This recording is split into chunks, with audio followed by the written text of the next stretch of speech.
Mutlu cumartesileri dilerim. Cumartesi akşamları diliyorum. Sevgili dostlar hoş geldiniz.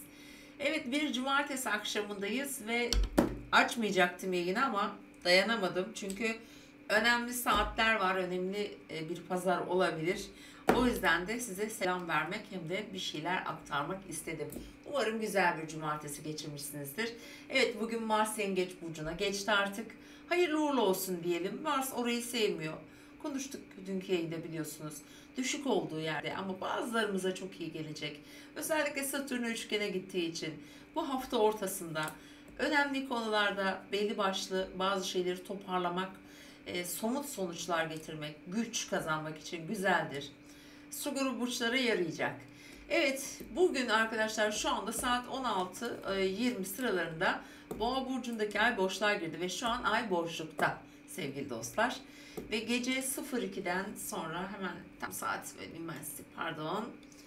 Evet, bu gece 02:41'de Ay İkizler Burcu'na geçecek ve pazar günü boyunca da Ay İkizler Burcu'nda sevgili dostlar umarım güzel bir pazar geçirirsiniz.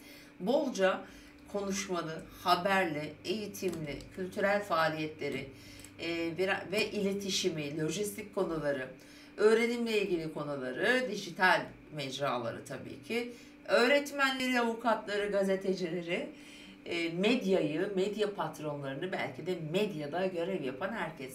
Tüm bu konular gündemde olacak ve bizim aramızda da çok fazla diyalog olacak. Yarın pazar günü çok fazla telefonunuz çalabilir, çok kişiyle görüşebilirsiniz. Özellikle bugün Yengeç Burcu'na geçti Mars. Aramızda eviyle ilgilenen olmuş olabilir. Evle ilgili sorunları, ailevi sorunları veya konuları diyelim, sorun demeyelim, gündemine taşıyan bir takım çabaları karşılık bulabilir. Bir takım uğraşlar gündeme gelmiş olabilir. Tadilat, tamirat, değişiklik vesaire gibi ve aile içindeki konular biraz da Mars Yengeç Burcu'nda arkadaşlar bizi geçmişe götürecek. Yengeç biraz geçmişle, maziyle, köklerimizle alakalı olduğu için bu genel anlamda hani ülke içinde aynı şey geçerli. Tabii bizim bireysel hayatlarımızda da biraz daha döneceğiz, arkamıza bakacağız. İşte yakın zamanda mesela depremde kaybettiğimiz dostlarımız var. Onlar için biraz daha belki zor olacaktır. Evlerle ilgili, yeni yerleşim yerlerine geçme, işlerle ilgili konular, onlar gündemlerinde olabilir. Ve dediğim gibi eski günlerle ilgili bazı şeyleri, mesela bir takım konuları eskiye uyarlamak isteyebiliriz. Bir şeyleri, mesela evin eşyasını değiştirirsin. Dur bunu saklayayım, işte falanca kişiye veririm. Mesela eski komşun, eski den tanıdığın birisi, arkadaşın vesaire, böyle öyle bağlar da kurulacak açıkçası. Sevgili dostlar, yani Mars'ın yengeç hali 20 Mayıs'a kadar zaman zaman çok zorlayarak tabii ki gündemimizde olacak. Dün de konuşmuştuk. Özellikle bir Koç stelyumu var biliyorsunuz. Güneş, Jüpiter, Merkür hepsi Koç burcunda. Aynı zamanda Şiron ve Mars, bunların hepsini kareleyecek. 20 Mayıs'a kadar olan süreçte elbette ki gerçekten biraz daha hem duygusal, maddi, manevi, biraz böyle güvenlik kaygısı yaşatabilir açıkçası. Zor olacak. Biliyorsunuz 14 Mayıs'la ilgili de böyle biraz konuşmuştuk. Dünkü videoda, izlemeyen arkadaşlar izlesin. Hakikaten kolay olmayacak. Evet, şimdi pazar gününe bakalım. Bakalım pazar günü neler var gökyüzünde sevgili dostlarım. Evet, pazar günü hemen bu gece, yani 26'sına geçtiğimizde saat 02:46'da Ay Plüto'ya bir üçgen yapıyor arkadaşlar. Şimdi Plüto Kova'ya geçti ve Ay İkizler'de ilk üçgeni oluyor. Biliyorsunuz geçen gün kare yaptı. İlk karesini yapmıştı. Ama bu güzeldir. Güç verir, bilgi verir, otorite verir. Yani bu anlamda güçlü bir gecede olacağız bu gece. Sabaha karşıya kadar da etkileri sürecek. Hemen ardından sabah 06:37 Ay Satürn kare yapacak. Biliyorsunuz Ay Satürn kareleri biraz tedirgin edici, daha doğrusu karamsarlık verebilir. Ama o saatlerde muhtemelen uykuda olacağız. Hani huzursuz, bazen engel çıkarabilir, bazı yanlışlıklar yaptırabilir. Böyle bir açı Satürn engel, otorite pozisyondaki kişilerin engeli de olabilir.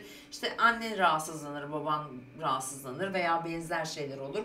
Canın sıkılır veya beklerin bir haber vardır, olumlu gelmez gibi gibi sorunlar içerebilir. Biliyorsunuz Balık burcunda 12. evde işte istemediğimiz haberler de duyabiliriz. Tabii bu kişiye göre de değişecektir.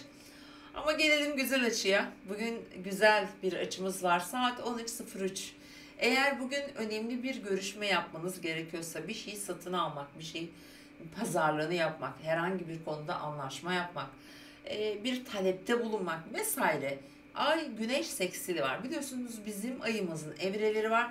Şu an yeni ay artık göründü gökyüzünde ve büyüyen ay fazındayız ve işlerimizi ilerletmek, hızlandırmak, önemli konularda yani risk almak diyelim, adım atmak, bir telefon etmeye, bir iletişim kurmaya çekindiğiniz acaba diye böyle tedirgin olduğunuz konularda bence rahatlıkla kullanabilirsiniz. Olumlu sonuçlar getirir. Evet, gelelim bugünün önemli açısına. Saat 20.57. Merkür Şiron kavuşuyor. Koç burcunda Merkür tanrıların habercisi biliyorsunuz. İletişim gezegeni, gökyüzünde de önemli fonksiyonları var. Şiron ise bizim şifacımız, yaralı şifacımız diyelim. Hem yaralı, hem yaralıyor, hem şifalandırıyor. Merkürle kavuşuyor. Demek ki çok önemli şifalanmalar, çok önemli konuşmalar, fikirler, fikirsel anlamda düşüncelerimizi hayata geçirmek, yazmak, bilgiyi paylaşmak ki Ay da İkizler Burcu'nda olduğuna göre çok önemli yerlere uzanabilir, yerlere gidebilir. Önemli mesajlar verilebilir. Şimdi tam tersi düşünürsek sevgili dostlar, ben haritayı açarak bunu konuyu biraz açmam lazım. Bu önemli bir kavuşum çünkü. Bir dakika. Şimdi gerçekten önemli. Birazcık bekletiyorum. Kusura bakmazsanız eğer 25-26 Mart. Evet, Şiron Merkür'le beraber ve Koç burcunda ve burayı kim yönetiyor? Mars yönetiyor. Mars Yengeç burcunda ne dedik? Biraz zararlı çalışır, düşük çalışır. Hani Mars'a bakarsak Mars'ın herhangi bir zorlayıcı açısı yok ama hatta Satürn'ün olumlu açısı olduğu için böyle yorumluyorum bunu arkadaşlar. Bizim güvendiğimiz, beklediğimiz bazı otorite pozisyonda kişilerden güzel, bize güven verecek hamleler, haberler alabiliriz. Böyle değerlendiriyorum ben. Olumlu olarak değerlendiriyorum. Çünkü hani Şiron da burada şifadır. Para yardımı gelir, manevi yardım gelebilir. Sizin birilerinin hayatına dokunması olarak düşünebilirsiniz. Zihinsel, mental olarak şifalanma, ruhsal bazı sorunlar yaşayanlarınız varsa ki bu ara çok var aslına bakarsanız. Yani bu sinirsel gerginlikler, işte ani tansiyon, kalp hastalıkları vesaire ki özellikle koş stelyumu var. Bu tansiyona bağlı ani heyecanlar falan böyle. Ki son dönemde zaten aşırı duyuyoruz bu kalp hastalıkları ve tansiyon gibi sorunları ki bilakis kendim de yaşıyorum bunu, gerçekten zor. Böyle şifalanmak için yani bence kullanın.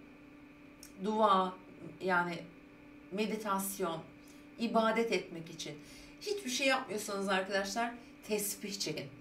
Yani la ilahe illallah Muhammeden Resulallah, yani subhanallah.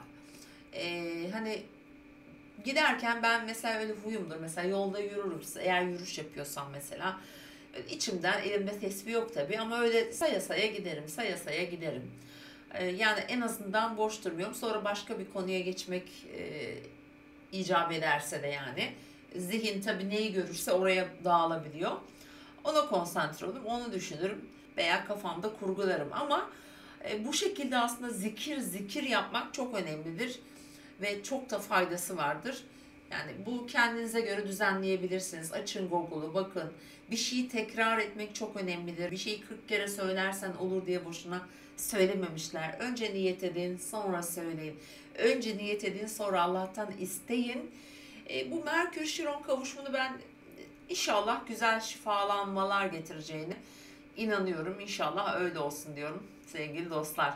Çok spontan bir yayın oldu. Bakın hiç yazı bile yazamadım. Hemen öyle açtım. Hem de size moral olsun. Hem de böyle birbirimize dokumuş olalım istedim. Bu akşam da böyle olsun diyorum sevgili dostlar. Evet.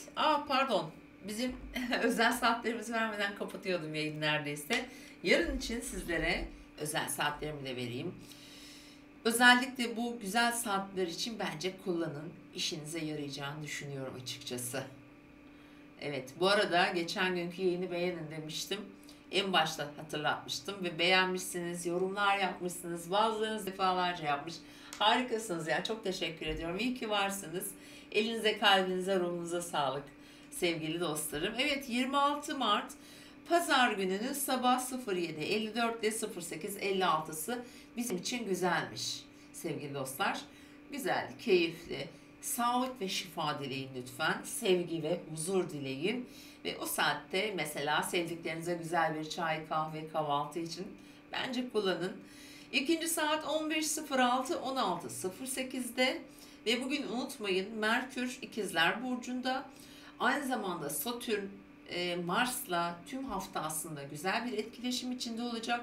Yapı inşa etmek, yapılandırmak önemli konularda bağlayıcı sonuçlar elde etmek için önemli. Mesela bugün vereceğim bu saatlerde de bence kullanabilirsiniz. Bu aşk olur, başka ilişki olur, her şey olabilir. Evet, 22 akşamda 22 ve 23 arasında yine biraz daha gönül işlerimizi ilgilendiren konularda bence faydalı gelişmeler yakalayabiliriz. Özellikle bugün için bir şey daha hatırlatalım. İkizler Burcu'nda Yay ve hava grubu burçlar, teraziler, kovalar. Bugün biraz daha kolaylıkla ilerleyebilir işleriniz. Onu hatırlatmak istiyorum. Çünkü ayın Plüto'ya da güzel açısı var. Yine Koç burçları, ateş elementindeki dostlar, gökyüzü sizi destekliyor. Mesela şu anda başka toprak grubu burçları. Venüs biliyorsunuz toprak grubunda, Venüs boğada. Venüs'ün boğada güçlü olduğu alanda olduğunu hatırlatırım lütfen. Özellikle para işleri, giyim, kuşam, kıyafet, tekstil, güzellik, estetik, sanat, özellikle yaratıcılık gibi konular için lütfen değerlendirin. Yani Venüs çünkü şu anda çok verimli bir yerde. Çok da fazla zamanı kalmadı bu alanda. Bence maddi konularda da getirileri güzeldir. Değerlendirmek açısından önemli. Bu nasıl yatırımları değerlendirmek mesela, doğru planlamak, doğru yatırımlar yapmak. Piyasalarla ilgilenenler için bunu söyleyebilirim ki piyasalar çok ani hareketlilikler gösteriyor. Kazanabilirsiniz açıkçası. Yine başka hangi burçlar, bir dakika. Başka hangi? Aslında şu anda mesela hem toprak, bütün burçlar aslında olumlu etki alıyor diyebilirim. Mesela bu pazar günü için böyle söyleyebilirim sevgili dostlar. Vallahi görüşmek üzere. Kendinize iyi bakın. Güzel, mutlu bir pazar diliyorum herkese. Hoşça kalın sevgili dostlar.